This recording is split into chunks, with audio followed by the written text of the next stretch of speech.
24 सितंबर में जिस प्रकार नारायणपुर की पुलिस को कामयाबी मिली है, 3 नक्सली लीडर को मारने में सफलता मिली है उनको, और किस प्रकार बड़े जखीरा हमको हथियारों का साथ ही मिला है। यहाँ पर हमको ऑटोमेटिक हथियार रहा और किस प्रकार से उनका ऑपरेशन चला। नारायणपुर में इस वक्त हमारे साथ बस्तर आईजी पी सुंदरराज उपस्थित हैं। हम जानना चाहेंगे किस प्रकार का प्लानिंग करते हैं और कैसे वो ऑपरेशन को लॉन्च करवाते हैं। जी सर, स्वागत है आपका एसएन न्यूज़ में।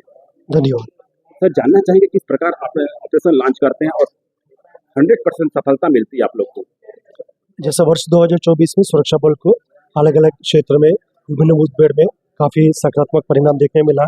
अब तक हम 157 नक्सल डेड बॉडी रिकवर किए गए थे और काफ़ी बड़ी संख्या में रेगुलर वेपन्स जैसा LMG, AK-47 मिसाइल्स, SLR सहित काफ़ी ग्रेडेड वेपन्स भी रिकवर किए गए थे। इस प्रकार माओवादी के ऊपर वर्ष 2024 में एक निर्णायक बढ़त हमको प्राप्त हुआ। अभियान के लिए तैयारी के लिए मतलब कई चीज़ को हमको ध्यान में रखना पड़ता है। सुरक्षात्मक कारण से हम सभी चीज़ को खुलासा नहीं कर सकते, लेकिन हमारा जवान का मनोबल काफ़ी अभी मजबूत है। उनकी इच्छा शक्ति भी काफ़ी अच्छा है। मतलब क्षेत्र में नक्सल गतिविधि को समाप्त करने का शासन का भी लगातार इस दिशा में हमें दिशा निर्देश और मार्गदर्शन भी मिलते आ रहा है, और क्षेत्र की जनता भी इच्छा है बहुत जल्दी इलाका में नक्सल गतिविधि को समाप्त करने का। इन सब परिणाम एक साथ जुड़कर हमको काफ़ी अच्छा रिजल्ट ग्राउंड में देखने के लिए मिल रहा है, और आने वाले समय भी उसका हम बरकरार रखने की कोशिश करेंगे। सर, ये दुनिया के सबसे खतरनाक लड़ाइयों में से एक है, क्योंकि इस प्रकार की लड़ाइयाँ अगर हम देखें तो बहुत से कम देशों में ऐसी होती है। कम से कम आप 150 किलोमीटर पैदल जाते हैं, जहां पर रास्ता बिल्कुल नहीं है, आपको पैदल जाना होता है, और वहां पर जाके आपको नक्सलियों को मार के उसको बॉडी को लेकर आना, ये बड़ी बात है। निश्चित रूप से इधर का भौगोलिक परिस्थिति है और अन्य कई जो चैलेंजिंग फैक्टर्स है, इसके बावजूद हमारे जवान जैसा स्थानीय पुलिस बल हो या DRG बस्तर फाइटर, STF हो या ITBP, BSF, ये तमाम सुरक्षा बल दक्षिण बस्तर इलाका में CRPF भी तैनात है, SSB भी उत्तर बस्तर इलाका में तैनात है। इस प्रकार सभी सुरक्षा बल द्वारा एक रूप होकर मतलब सीमावर्ती राज्य के साथ भी अच्छा तालमेल बनाकर अभी अभियान संचालित किया जाए।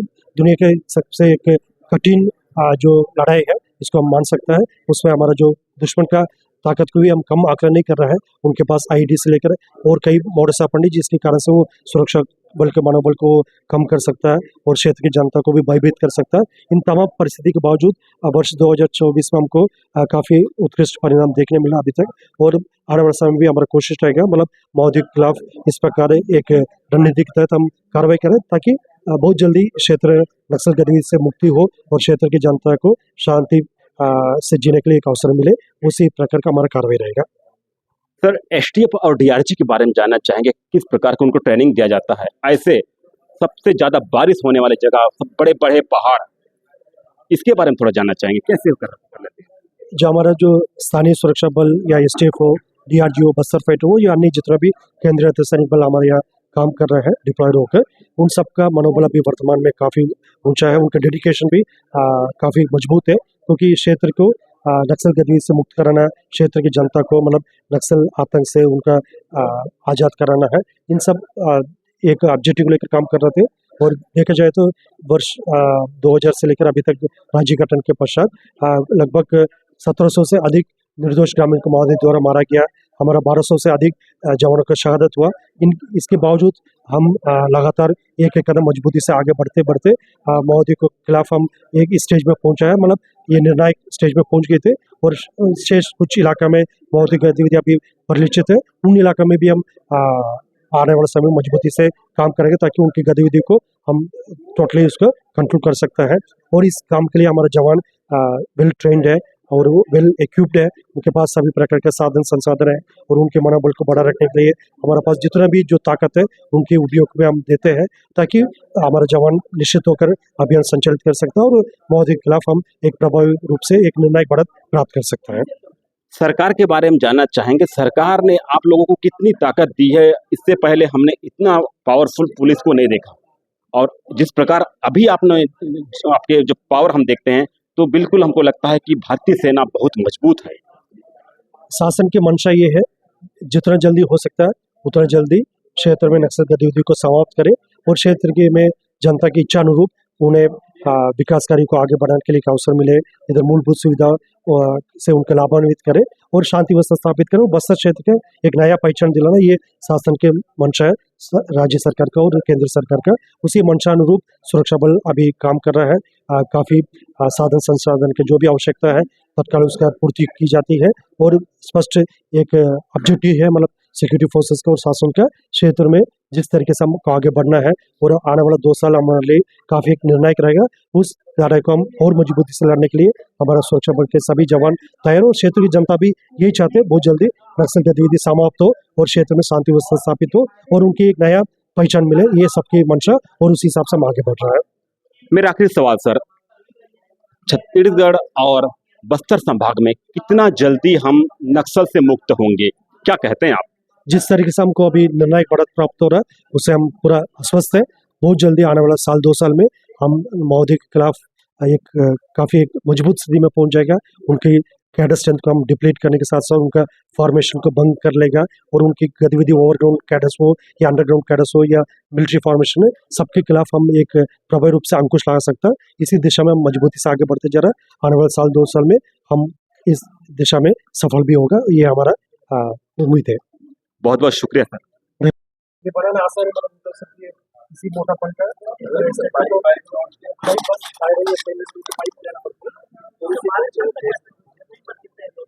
मतलब ये 300-400 मीटर तक जा सकता है, लेकिन जैसे ये तो हाथ सरफेस में हिट करेगा, ये ड्रॉप एक्टिव फटते हैं। यदि कोई रेत या कीचड़ में गिरेगा तो मतलब नहीं फटते, मतलब नुकसान जैसा भी ये सीधे शरीर के ऊपर गिरने से थोड़ा एक आध नुकसान हो सकता है, लेकिन अभी तक इससे बहुत ज़्यादा हमको जनानी नहीं था, मतलब लेकिन काफ़ी भयानक रहते हैं, मतलब एक बार फटता आवाज़ काफ़ी जोर से आते, मतलब थोड़ा हो सकता है।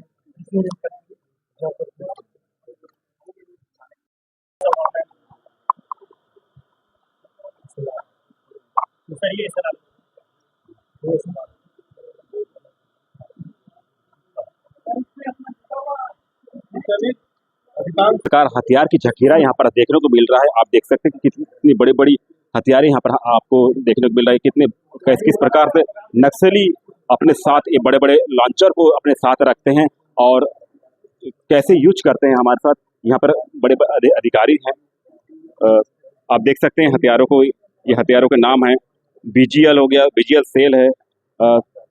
सर नमस्कार। सर आप सर ये हथियारों का नाम जानना चाहेंगे सर, कौन कौन से हथियार हैं? ये सारे BGL अलग अलग साइज के, ये कंट्री मेड है, ये नक्सली खुद अपने पास बनाते हैं। तो ये सारे अलग अलग साइज के BGL, इसमें मैकेनिज्म ये होता है कि BGL लॉन्चर से लॉन्च करते हैं इसको।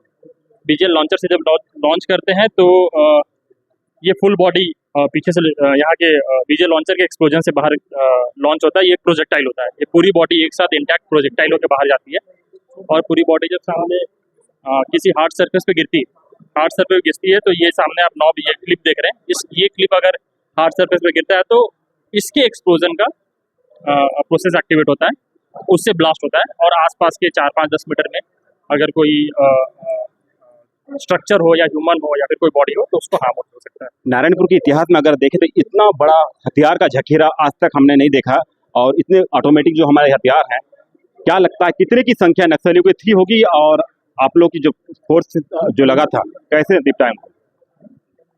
थोड़ी स्ट्रैटेजिक और ऑपरेशन की चीज़ें तो मैं नहीं बताऊंगा कि फोर्स को कैसे लगाया और कैसे भेजा।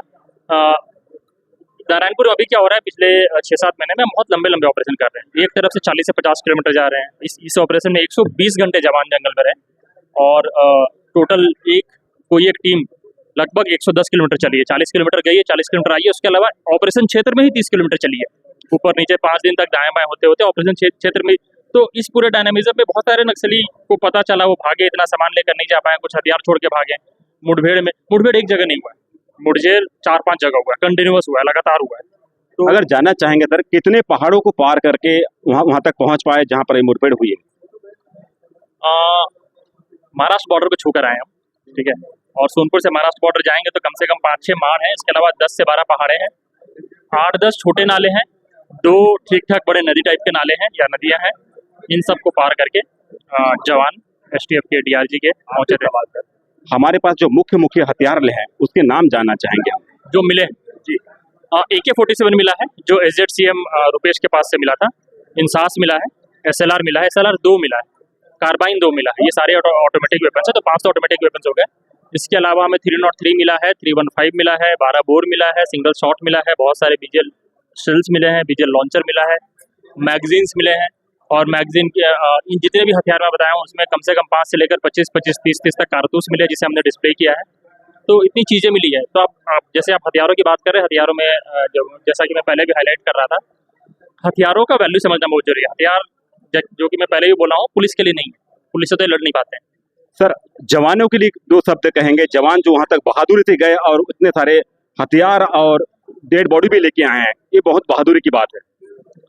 बरसात जिसमें मैं और आप अपने घर से नहीं निकल रहे, बेनूर नारायणपुर मार्केट में नहीं घूम रहे और सोनपुर तक भी नहीं जा रहे हैं। जवान 22 तारीख को निकलकर, आज 26 तारीख है, 26 तारीख दोपहर शाम तक वापस आए हैं। 120 घंटे ऑपरेशन किया है, 10-12 नाले पार किए हैं, कई पहाड़ों के ऊपर नीचे से निकले हैं और एक जवान 110 किलोमीटर आना जाना और ऑपरेशन के एरिया मिलाकर 110-120 किलोमीटर तक चले हैं। इतने दिनों का खाना पीना रहने का सामान पीठ पे रख के 10 से 15 किलो का सामान लेकर और 5 दिन तक लड़े हैं। मानसिक रूप से, शारीरिक रूप से तंदुरुस्ती का उदाहरण दिया है। शीर्ष नक्सलियों को मारा है और नक्सलियों के गढ़ में काकोर, परियादी, घमंडी, इनको नक्सलियों का गढ़, उनका हेडक्वार्टर, उनका सेक्रेटेरिएट बोला जाता है। उन्होंने खुद भी DKZC सेक्रेटेरिएट बोलते हैं। इन क्षेत्र में 5 दिन बिता कर आए हैं। तो जो मेटेरियलिस्टिक चीजें हैं, जो लड़ाई की जीत है वो तो सामने दिख रही है बंदूक से और कितने नक्सली मरे हैं, लेकिन मानसिक जीत और भी बड़ी है। नक्सली धराशायी होंगे जहां पर वो महीनों सालों एक साथ बिना डर के रहते थे, वहां पर हम रोज पहुंच रहे हैं। तो उनको रोज डर रह रहा है कि हाँ आज फोर्स कहाँ होगी और रोज डेरा बदलना पड़ रहा है। तो मानसिक और मेटेरियलिस्टिक दोनों जीत को लेकर मैं जवानों को बहुत बधाई और बहुत धन्यवाद देता हूँ। बहुत बहुत शुक्रिया सर। लेकिन जिस प्रकार से सवालों को आसानी से जवाब दे रहे थे, आप देखें कि कैसे उन्होंने अपने बहादुरी से वहां तक पहुंचे और वहां से पहुंचकर इतने भारी भरकम हथियारों को यहाँ तक लेके आना और 3 डेड बॉडी को लेके आना, ये बहुत बहादुरी की बात है।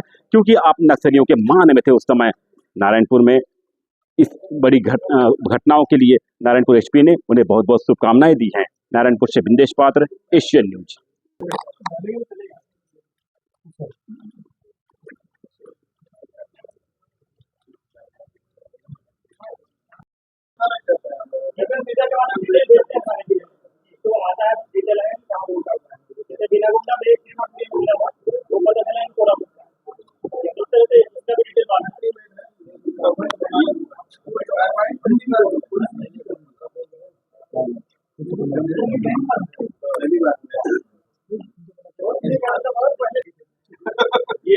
ये रुपेश का है सर, कौन से हथियार है?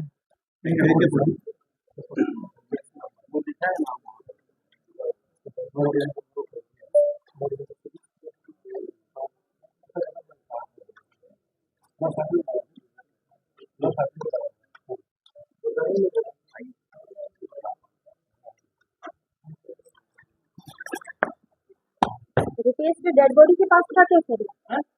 जी जी जिस तरीके से इतना संख्या में खत्म मिला है, वीडियो बना